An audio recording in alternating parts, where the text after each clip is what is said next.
ग्रहितो जन्तु सर्वदुःखातिगो भवेत् तमहं सर्वदा वन्दे श्रीमद्वल्लभनन्दनम् अज्ञानतिमिरान्धस्य ज्ञानाञ्जनशलाखया चक्षुरुन्मीलितं येन तस्मै श्रीगुरुवे नमः। नमामि हृदये शेषे लीलाक्षीराब्धिशायनं लक्ष्मीसहस्रलीलाभिः सेव्यमानं कलानिधिं चतुर्भिश्च त्रिभिस्तथा षड्भिर्विराजते उषु पञ्चधा हृदये मम। श्रीकृष्णाय नमः। श्रीगोपीजनवल्लभाय नमः। श्रीमदाचार्यचरणकमलेभ्यो नमः। श्रीगुसाईजी परमदयालवे नमः। श्रीघनश्यामाय नमः। श्यामसुंदर श्री यमुने महारानी की जय। श्री गिरिराज धरण की जय।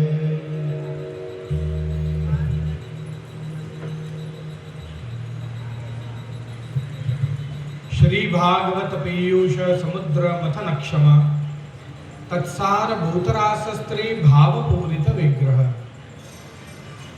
एवा जगद्गुरु श्रीमद वल्लभाचार्यजीना चरणों में नमन करता अत्र उपस्थित भूदेव वृंद, मारी जोड़े संगत करी रहेला कलाकार वृंदो,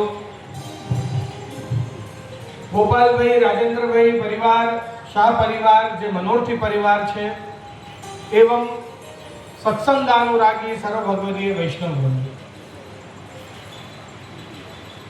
खूब ज आनंदनो आ विषय छे के आजे आपणा पूरो विस्तार वाघोडिया रोड विस्तार में श्री ठाकुरजी की कृपा थी 7 दिवसीय श्रीमद भागवत रसामृत नो सत्संग प्रारंभ थवा जई रह्यो छे। शाह परिवारना अनेक वर्षोना मनोरथ जे एमने जणाव्युं के एमने मनमा घणा समयथी हतुं के श्रीमद भागवत कथा करवी छे अने अमेरिका में अमारो भेटो थयो। अमे बधी चर्चाओं भी करी आ कथा संबंधित।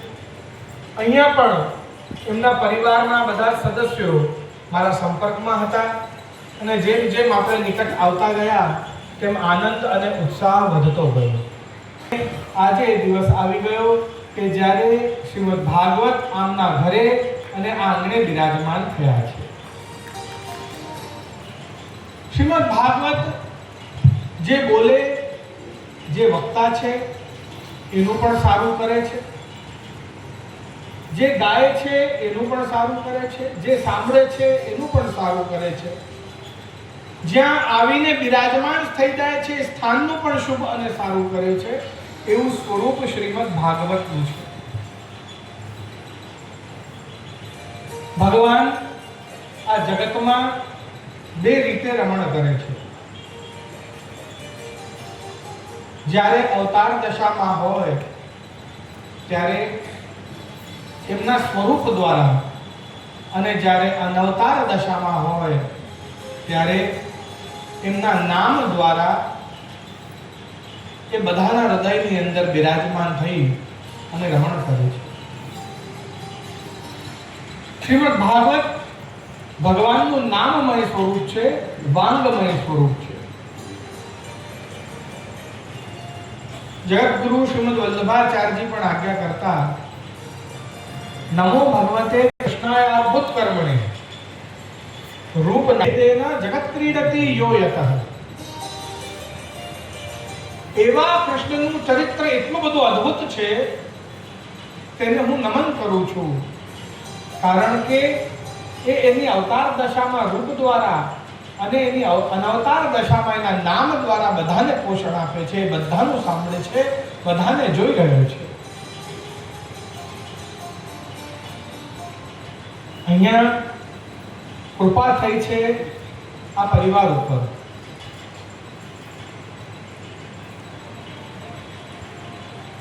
કોઈને ધન પ્રાપ્તિ થાય, સારી નોકરી મળે, કે સારો પતિ કે પત્ની મળે કે સંતાન મળે, એ બી બધી કૃપા જ છે.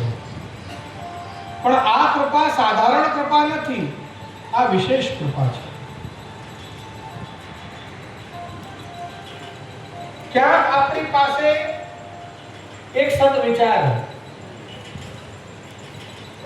કે સત્સંગ કરવું છે, શ્રીમદ ભાગવત કરવા છે. આ કલયુગમાં એ જ કઠિન છે. દાન પુણ્ય નથી એવું નથી, ધર્મ નથી એવું બી નથી. આજે શ્રી ગિરિરાજજીમાં, યમુનાજીમાં આજથી 50 વર્ષ પહેલા જેટલી ભીડ હતી એના કરતા વધારે ભીડ થાય છે ને આજે. જતીપુરામાં, ગિરિરાજજીમાં, શ્રીનાથજીમાં, યમુનાજીમાં નથી થતી. એટલે ધર્મ તો છે બધાની અંદર, ધર્મ નથી એમ નથી. કિંતુ ધર્મ જે છે, ભક્તિ જે છે, એના બંને દીકરા સાથે નથી, જ્ઞાન અને વૈરાગ્ય. ને જ્ઞાન અને વૈરાગ્ય વિનાની ભક્તિ જે છે એ બહુ ઊંડાણમાં નથી છે. એના કારણે શું થાય છે, આપણે કંઈક લિમિટ તો બનાવી હશે ને કે ભાઈ આટલા પૈસા મારી પાસે હશે તો હું પોતાને ધનવાન માનીશ. કે આ 50 કરોડ રૂપિયા હોય તો હું એવું માનું કે હું ધનવાન થયો. તો ગુરુદેવે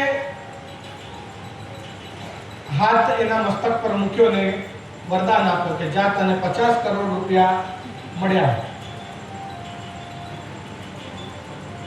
પણ તને પરિવારમાં કોઈનું પ્રેમ ના મળે તો એ કે આ કેમ ચાલે? આ બધો પૈસો છે શાની માટે? પરિવાર વાળાનો પ્રેમ મળે એની માટે કે ના, મને સુખ પણ જોઈએ છે. કે છે કે ના, હવે બે વરદાન થયા. તને પહેલા કેવું હતું કે તું સુખી કે સફળ ક્યારે થાય કે પૈસા હોય ત્યારે. હવે તું કે છે ને પૈસા સાથે પરિવાર વાળાનો પ્રેમ બી જોઈએ છે. કે ના ના, એક આ છેલ્લી વસ્તુ આપો. કે જા, વરદાન છે તને, ધન બી મળે, પરિવાર વાળાઓનો પ્રેમ પણ મળે, કિંતુ સમાજમાં તારી કોઈ ઇજ્જત ના કરે તો એટલે આ કેમ ચાલે? મને બધા બોલાવા જોઈએ, સન્માન કરવા જોઈએ, મારું યશ કીર્તિ હોવી જોઈએ, મારું નામ હોવું જોઈએ. પૈસા તો પેલા ડાકુ ગુંડા લોકો હોય એ લોકો પાસે છીનવીને પડાવીને પૈસા લઈ લેતા હોય, એ લોકો એમની પાસે પૈસા હોય. માત્ર એનાથી નહીં, પરિવાર વાળાનો પ્રેમની સાથે સમાજમાં ઇજ્જત પ્રતિષ્ઠા પણ હોવી જોઈએ, સન્માન હોવું જોઈએ. કે તારા તો માંગણીની સીમા જ નથી. હવે ગુરુજીએ કહ્યું કે ના, બસ આ છેલ્લી વસ્તુ એક આપી દો મને તો મને શાંતિ થઈ જશે.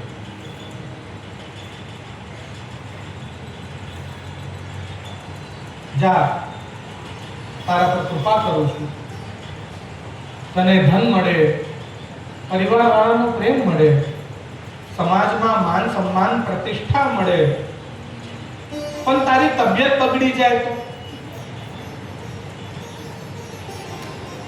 તો બધે આ શરીર જ સારું ના રહે મારું, તો બધું સુખો ભોગવું કેવી રીતે? ફરવું ફરવું, પૈસા વાપરવું, પરિવારને લઈને બધે ફરવું, પરિવારની જોડે રહેવું, સમાજમાં બધે આવું જાવું, બધાને મળવું, શરીર જ ના ચાલે તો કશું ના થાય. એટલે મને તો બલવાન સ્વસ્થ શરીર પણ જોઈએ છે. કે હવે આ નથી આપવાનું. ગુરુજી કહે છે કે ના ના, કે આ એક છેલ્લી વસ્તુ મને આપી દો. પણ તું તો યાર માનવામાં પાછળ જ નથી ખસતો કે ના, આ એક વસ્તુ મને આપશો પછી નહીં માંગુ. કે સાચું કહે છે ને કે હા સાચું કહું છું, હવે નહીં માંગુ. તો ફરી વરદાન આપે અને ધન મળે, પરિવાર વાળાનું સુખ મળે, સમાજમાં પ્રતિષ્ઠા સન્માન મળે, સ્વસ્થ શરીર પણ મળે, પણ આ બધું પ્રાપ્ત કર્યા પછી પણ જો તને શાંતિ ના મળે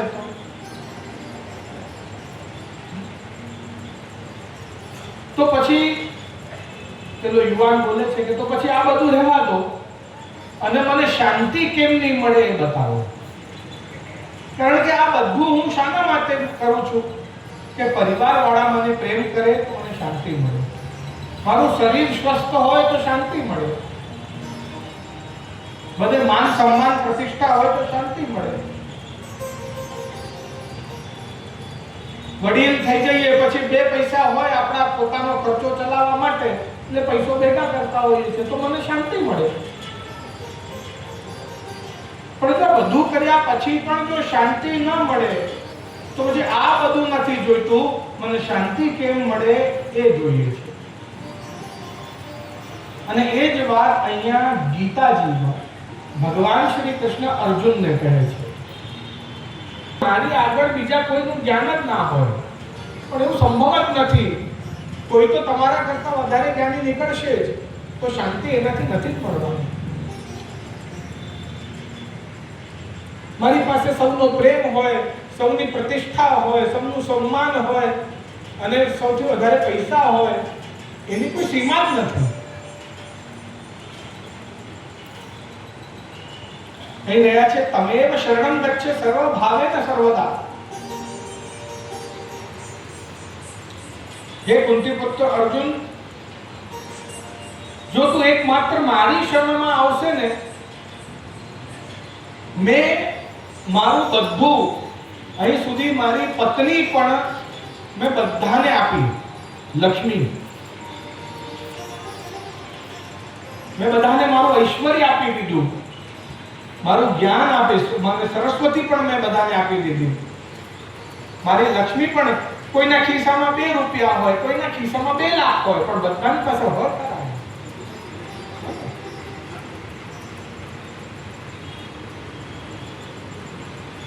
યશસ્વી જ્ઞાન મેં બધું આપ્યું, નથી આપ્યું તો ખાલી વૈરાગ્ય એ મેં મારી પાસે રાખ્યું છે.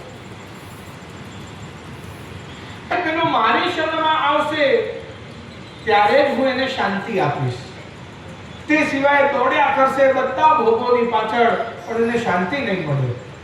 બધું મળશે.